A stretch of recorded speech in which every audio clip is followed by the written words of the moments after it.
From South Carolina Public Radio, this is the South Carolina Lede. I'm your host, Gavin Jackson, and this episode was recorded on September 23rd, 2024 from South Carolina Public Radio Studios here in Columbia. On this episode of The Lede, we preview the week ahead. Awesome. Senator Lindsey Graham weighs in on the Republican gubernatorial drama north of the border. A Democratic State House lawmaker resigns amid his own controversy. And we hear about folks who are moving to states based on their politics. Also, USC law professor Derek Black analyzes the state Supreme Court's decision striking down the latest school voucher program. The Lede loves hearing from y'all. You can use our voicemail voucher system at 803-563-7169. There are no public funds being used for this. You can just call for free, and you might end up on the pod. Give us a hot take. Give us something to talk about. We'd love to hear from you, 803-563-7169.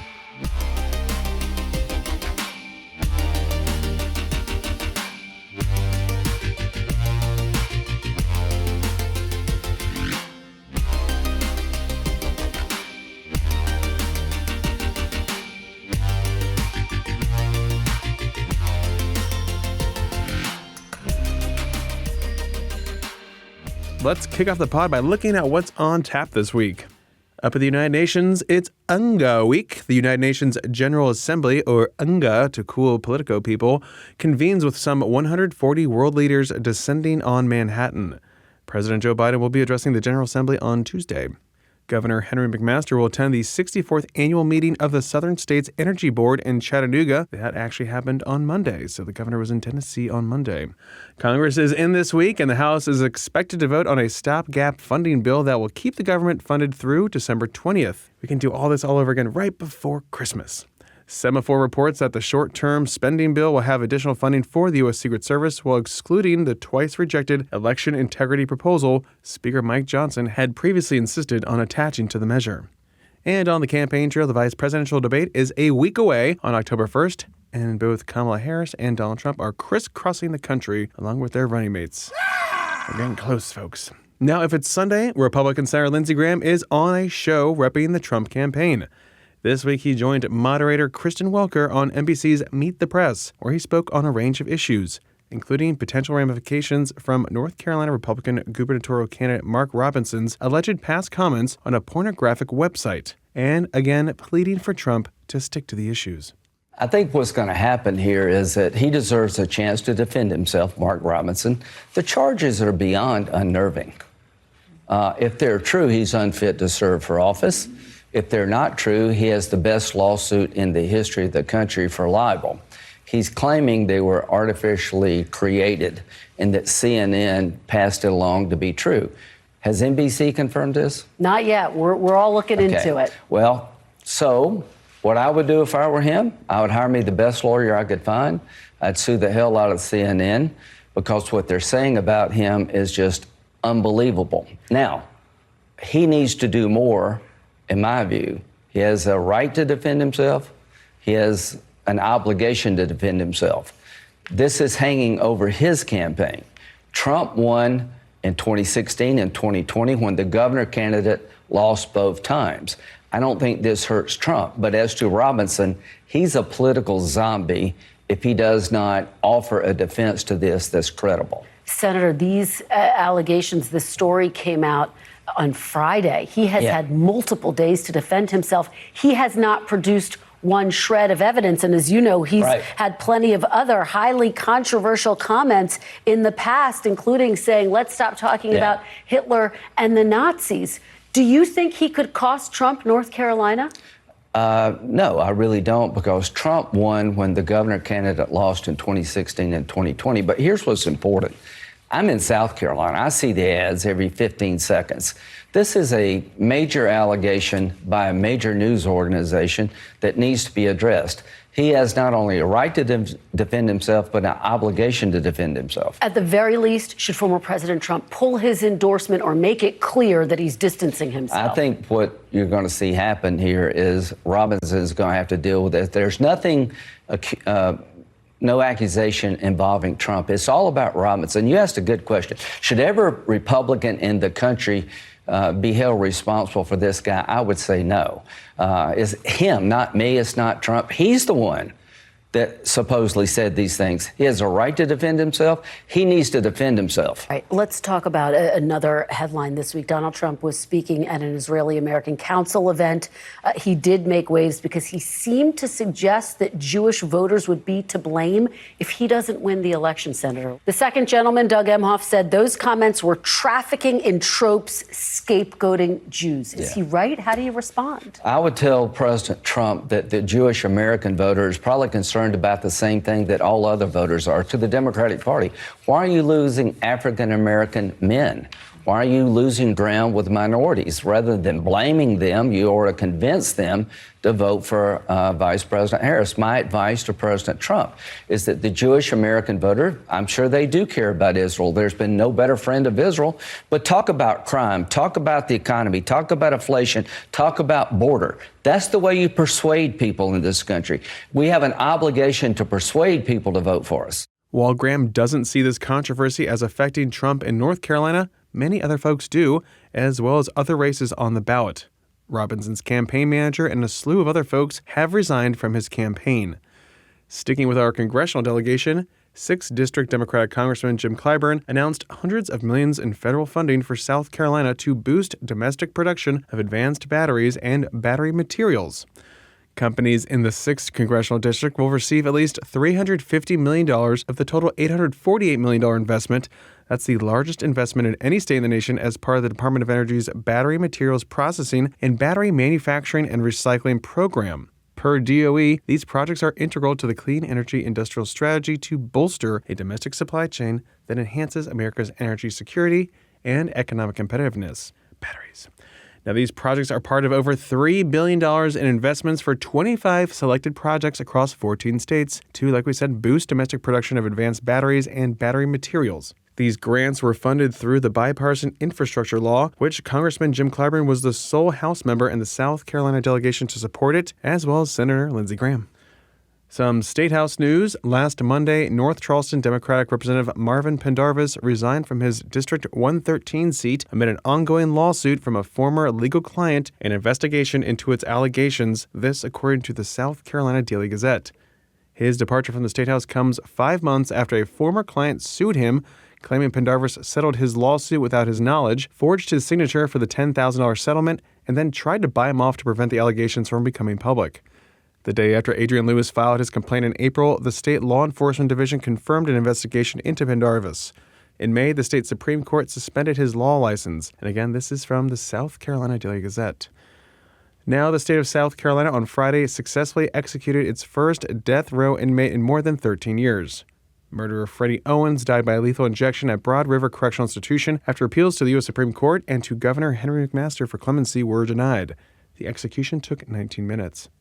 Moving on, earlier this month, the South Carolina Supreme Court ruled 3-2 that part of the school voucher program passed by lawmakers and signed into law by the governor as a pilot program violated the state's constitutional ban on using public money in education scholarship trust funds for private school tuition and fees.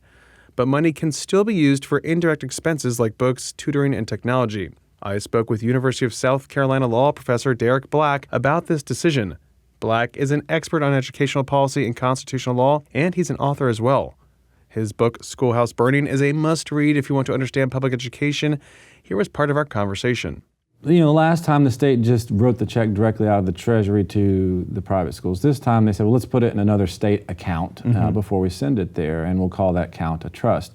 You know, Gary Hill also got into the point of like, this doesn't operate like any trust that he at least had seen before. And so you were putting a name on a thing, but at the end of the day, it was a state account, and those funds were going to go directly they weren't going to somehow go to parents in between. They weren't going to stop somewhere for parents. Parents weren't going to be able to do whatever they wanted. Parents weren't going to be able to choose any school in the state. It was going to go into a state account and still have a lot of state management and decisions about who could get access to that money, when, where, and how. And Gary says, looks still like, you know, public money going directly to private schools. And when we talk about this money, it's a current pilot program that allowed up to 3,000 students to receive $1,500 each, with plans to expand the vouchers up to $6,000 a year for 5,000 students, then eventually 15,000 students. So we're talking about $90 million annually that would have been moving around here. That's not the case now for at least tuition and fees. So do you think that this program will still survive in some shape or form when it comes to funding things like books, like tutoring? Yeah, I'm sure there's a lot of private school parents out there that could use help with tutoring or school books, and there's no problem with that. The Constitution doesn't prohibit that. So I don't think it's going to, the money is not all going to be spent. I think it's going to be hard for most parents to spend that much money on sort of things around the edges. So Tarek, when you look at other states across the country, obviously there's school vouchers. I think programs push at least 16 states right now. How do we rank, I would say, like when it comes to, does every other state have a constitutional decision like this, a constitutional on the books where it's saying that you cannot use this directly versus maybe something that's different in another state where it's a little bit looser, that's how they get around these laws? Yeah, so there are about half of the states that have what we call no aid provisions. And some of them simply say no aid to private schools, I say private religious schools. The Supreme Court declared that type of language unconstitutional 2 years ago. So a number of states, I don't know if it's 15 or 20, but a number of them, those provisions are unconstitutional. South Carolina's falls in another subset which says we don't care whether you're religious or non-religious. We don't want public dollars going to public funds. So the United States Supreme Court said that's fine, right? And so there are a handful of states in that position, and people have tended to be successful in challenging these programs. A year ago, the Kentucky Supreme Court struck down a voucher program there. 5 or so years ago, Nevada struck down one there. Every state is different, has a different history, but South Carolina, I guess, has the sort of prototypical public funds for public schools type of constitutional provision. So in that respect, it's not entirely surprising that our Supreme Court came out this way. And that history is long. I mean, I think that's an important thing. We get so caught up in what we want today and, sort of changing times, but there was a commitment in 1868 in this state that said, we got to get this public school system off the ground. We believe this is crucial to the future of citizenship, both for formerly enslaved people and middle class and working class white folks that didn't have public schools. And they said, we can't spare a dime for anything else. And we also don't want people coming and lobbying us for this money, right? Like the railroads used to do, right? And so let's just make it simple. Let's make a commitment. And public education is a singular constitutional obligation of the state. They don't have any choice but to have public schools. And so in mandating that choice, they were also excluding another choice. And of course, there's a lot of Jim Crow and other things that went under the bridge since then. But that sort of idea that money ought to be reserved exclusively for public schools is one that's about 170 or so years old at this point. I'm asking about your book, Schoolhouse Burning, Public Education, the Assault on American Democracy. We last talked about that in 2020, and there was a really important passage in there that I talked to you about then, I want to talk to you about now, is that it said, far too many people are not equipped with the education they need to distinguish fact from fiction, good policy from bad, or even their own self-interest. A large chunk of society has lost faith in government's capacity to do anything good, so it lashes out against government. Those who know better are exploiting these knowledge and perception gaps and clamoring for restrictions on voting and public education. If education becomes a bystander in a political power struggle, democracy could lose a tool it needs to heal itself. Do you think that education is maybe not so much even a bystander now, but almost a victim of modern politics? It sounds like you're telling the story of my next book. I mean, I think that for those... Spoiler. Well, there was this sort of hopefulness in my last book that, and I think a lot of bipartisan support and advocacy groups thought that maybe public education can help us get out of this divisive moment. Maybe it can heal our democracy. And I think actually a lecture I just gave day before yesterday in Pennsylvania on Constitution Day, I said, look, education has now become unfortunately intertwined with the unraveling of certain parts of our democracy. And that's unfortunate. It used to be something that we could all agree upon, and now we seem to be at each other's throats. You can watch that full interview on youtube.com/South Carolina ETV. And South Carolina Public Radio's Victoria Hansen has this report on folks who are self-segregating to Republican and Democratically controlled states based on legislation and their personal beliefs. Take a listen. Colorful gay pride and transgender flags flew in front of Mike Merrill's Charleston home for Pride Month in June. Typically, they'd hang out back, but the Merrill family grew tired of living in fear. So this summer, they moved out of state. Scary, and with the political climate and with the election that's going on and all this stuff, it's scary. I just want to get onto the other side of a blue state where I feel safe. That blue state they fled to is Illinois. Merrill and his husband Greg Cantor say they knew last year they'd have to leave when their transgender daughter Emily could no longer get hormone treatments at the Medical University of South Carolina. Then the Republican-led state legislature threatened funding. Now it's enacted a ban on all gender-affirming health care for minors, despite doctors' objections. Yeah, we saw the writing on the wall. I mean, the politicians didn't care about the facts. They just used it as a political wedge issue. Caught in the middle, Cantor says, were his children and his congregation. The well-known rabbi resigned from an historic Charleston synagogue. His 16-year-old daughters, Elena and Emily, packed up their bedrooms. They've lived in Charleston half their lives. This is all Elena, by the way.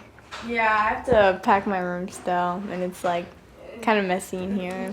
Elena was eager to leave what she calls fear-fueled laws. We're not doing anything to hurt you. We're just trying to live our own lives and like be ourselves and like live in peace. Emily hoped life as a transgender teenager would be better in Illinois, where LGBTQ rights are protected. Oh yeah, definitely just being myself. I might find someone who's maybe just like me, but I don't know if I will. But if I do, it's gonna be amazing. The Cantor-Merrill family isn't alone in their desire to move because of politics. Paul Chabot founded a real estate company called Conservative Move after taking his family from California to Texas. For nearly a decade, he says, he's found a growing market of people looking to leave heavily Democratic blue states like he did. And I jokingly say they're looking to move to America when they're in America. And that's largely these red states when we're looking at freedom and cost of living. He says South Carolina has quickly become a popular destination because it's affordable and increasingly conservative. That's why retired orthodontist John West and his wife Betty moved to Pawleys Island from Georgia last November. We saw our state going very blue. I'm sorry to, whoever gets to hear this, but, you're either on one side of the fence or you're on the other. West says they were fed up with crime in their Atlanta suburb. Wife Betty says they're Christian and concerned about immigration. They're also pro-life, support school choice, and gun rights laws. I agree with everything that they say here. Betty says here they can be themselves. That wasn't the case in Georgia. No, we would never wear a MAGA hat or a Trump T-shirt. We couldn't even put our Trump signs out on the street. We caught up with the Wests as they attended an event for a Trump-backed congressman.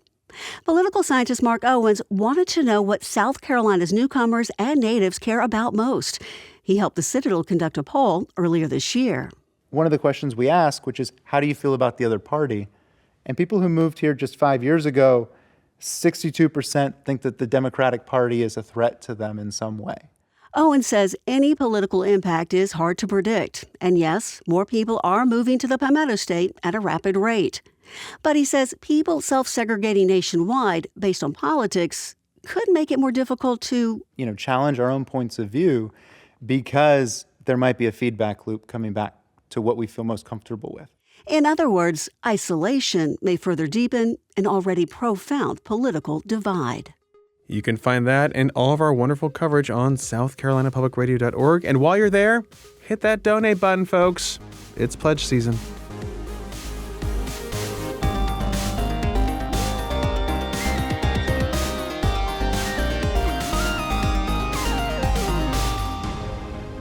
Welcome to the wind down section, our little break from the news. We're glad you're here. A.T. Shire, lead producer, is here too. And A.T., we will be on the radio. That's right. Working through our FM radio drive time banter yes. on September 25th from 5 to 6. Yes. And October 1st from 5 to 6 for Pledge Drive. So be sure to listen and to donate and to just, actually hear our banter live, real time, and see how we do. Unrehearsed. They say, here's a topic, and we say, here's a topic. It's that's what we say back and we forth. We have the perfect quid pro quo. We have the perfect repartee. We're going to be giving away a Golden John Tesh record. Can you believe that? I bet you could. Honestly, I'm gonna say I bet you could believe it. What was the guitar we gave away? Joe Bonamassa signed. I wanted to cross out his name and sign my own name, but I heard that would devalue it. I don't know, Mike. Might boost it. Might boost it. Big South of Spooky fans. Anyway, Gavin, we have a call with I would say a request on it to speak about something that I never would have seen coming. Okay. So, are you ready? Yeah. Okay. Set here it we up. go.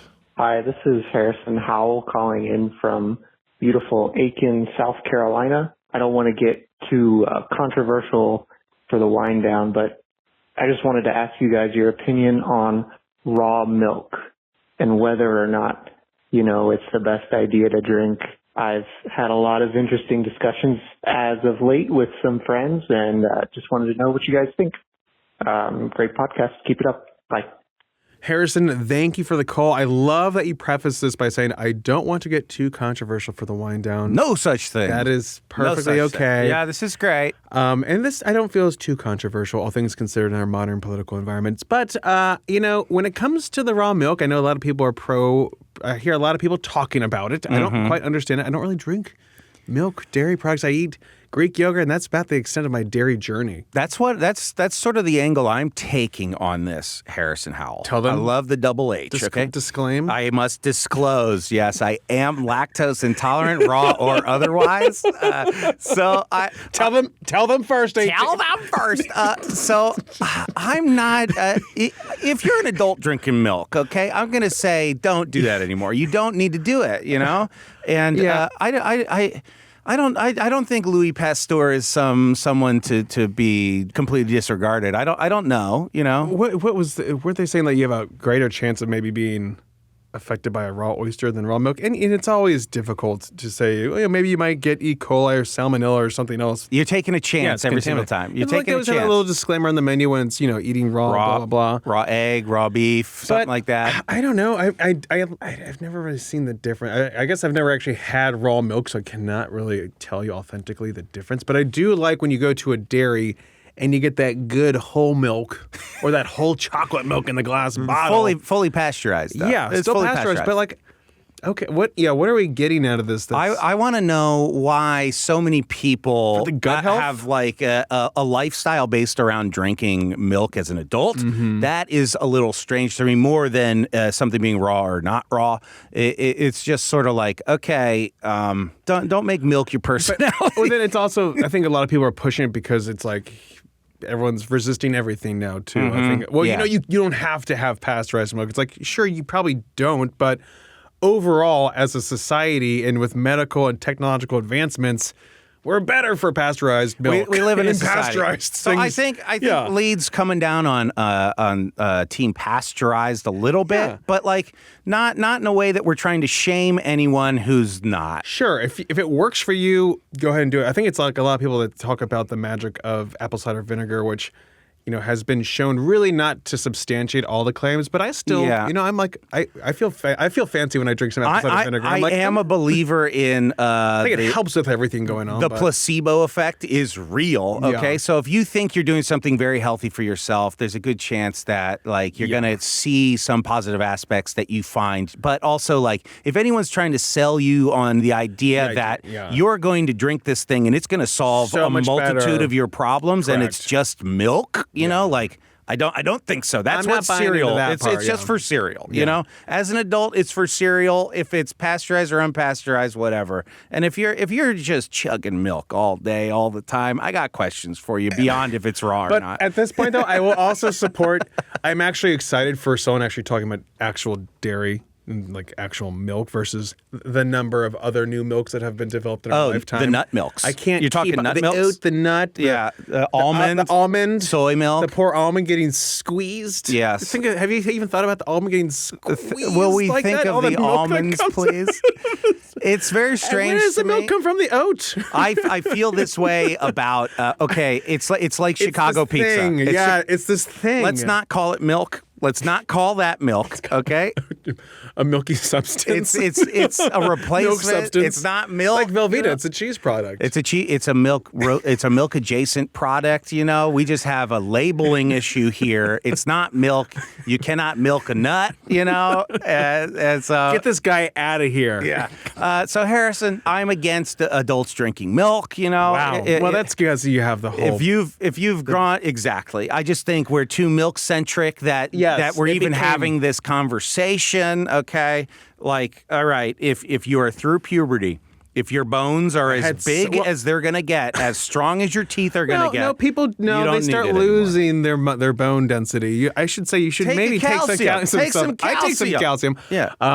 Also, like I told you earlier, I think I really reached peak milk in from 0 to 18. Gavin, he had a lot. I had a whiteout. He had a whiteout. He had a whiteout. There's some years he doesn't remember how much milk he had. And now adult milk is the espresso martini. Yes, adult milk. He says espresso martini. I say the White Russian. The White Russian, yeah. That's about the only things that I would. I would tell you the other day.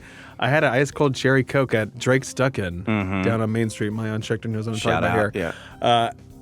I had a beer, and then it also came with a Coke. And I was like, I don't want this beer anymore. Give me some fountain cherry Coke. That's milk Gavin talking. That's milk Gavin talking. I'm sorry, it's coming out, guys. We got to wrap it up. We got to wrap this up, okay?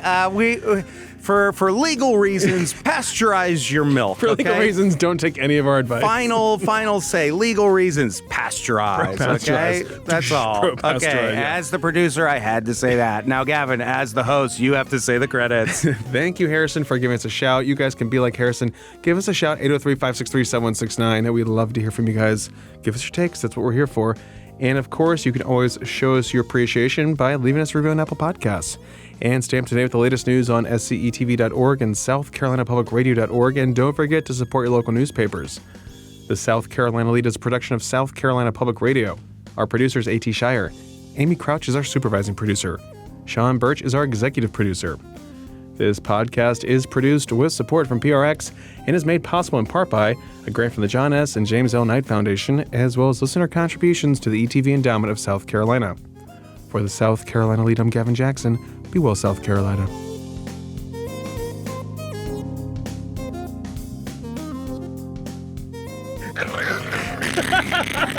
Yeah, you got coin by accident. Oh, no, you got to turn it off and get the coin out. Get the coin out. Got to turn it off, get the coin out. Turn it off. Yeah, 15th time this season that Scully's face down when the aliens go by. Mulder, he sees it.